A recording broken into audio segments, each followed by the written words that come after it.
আপনাদের ভালোবাসায় অনুরোধে আবার আসলাম সেই অসহায় গরিব ইতিম মেয়ের কাছে। আমরা শুনবো তার জীবন কাহিনী।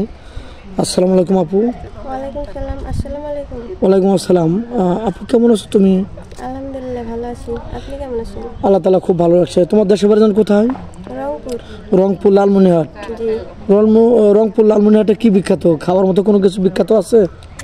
এরকম কিছু আছে কিনা? না। জানো না, এরকম বিখ্যাত কিছু নাই না? জি না। তাহলে তোমাদের দেশে আসলাম, হয়তো কিছু খেয়ে যাব, তাহলে তো মনে হয় কিছু খেতে পারবো না নাকি? ভাত খাইতে পারবেন, মানে অন্য কিছুতে খাইতে পারবো না। বুঝতে পারছি, মানে আল্লাহ যা মাপায় ওটাই তুমি আপ্যায়ন করবে নাকি, সম্মান করবে। তো যাই হোক, তোমাদের দেশের লোকজন মনে অনেক ভালো। সব দেশের লোক ভালো খারাপ আছে। বুঝতে পারছি। তো যাই হোক, তোমার বয়সজন কত বলছিলে? তোমার নামটা আর পরিচয়টা একটু জানাও। আমার নাম মায়া, আমার বয়স 23। আচ্ছা, তোমার এত সুন্দর চেহারা, তোমার এলাকার কোনো ভাই বেরাদার বা তোমার ফুয়াতো মামাতো চাচাতো ভাই আছে, কেউ বিয়ে করতে চায় না? আসলে বিয়ে করতে তো সবাই চায়, কিন্তু পরে দেখে যে আমরা গরিব, কিছু দিতে পারবো না, এজন্য সরে যাই। করতে চায়, কিন্তু যে অর্থ সহযোগিতা বা টাকা পয়সা নাই, এই জন্য কিছু দিতে পারবে না, এই বিধায় তারা কেটে যায় নাকি? আচ্ছা, তোমার জীবনে কি এরকম ঘটনা ঘটেছে যে মার্কেটে গেছো, কোনো বিয়ের অনুষ্ঠানে গেছো, তোমাকে কেউ প্রেমের প্রস্তাব দিছে? আসলে মার্কেটে যাওয়া হয়নি, কোনো অনুষ্ঠানও যেতে পারি না।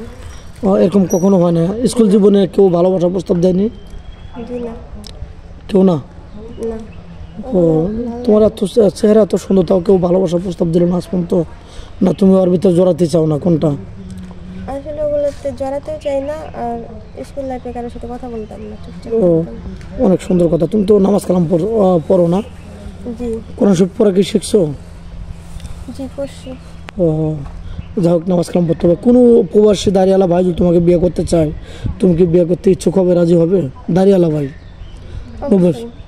কেন তুমি রাজি হবে? তোমার বান্ধবী, তোমার ফুফু খালা কেউ যদি বলে যে তুই দাঁড়িয়ালা লোকের সাথে বিয়ে করছিস, কেন তুমি কি অ্যান্সার দিবে? আসলে আমি যার সাথে ভালো থাকবো তাকেই তো আমাকে বিয়ে করতে হবে, তাই না? তাদের কথা তো হবে না।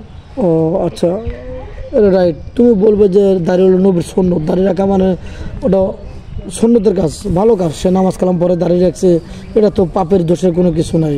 আমার ভালো লাগছে, আমি বিয়ে করছি নাকি? তো যাই হোক, শ্বশুর শাশুর সাথে কি খারাপ আচরণ করবে, বাজে আচরণ করবে? জি না, কারণ আমার মা বাবা যেরকম, তারাও তো তাদের ছেলেকে জন্ম দিয়েছে, আমি তাদের সাথে ভালো ব্যবহারই করবো। আচ্ছা, সুপ্রিয় দর্শক, 2-4-5 মিনিটের মধ্যে কারো জীবন গল্প শেষ করা মানে মেয়েটা খুবই অসহায়, অনাথ। আমার পূর্ব পরিচিত মেয়েটা খুবই ভালো হবে, একদম নরম ভদ্র মেয়ে।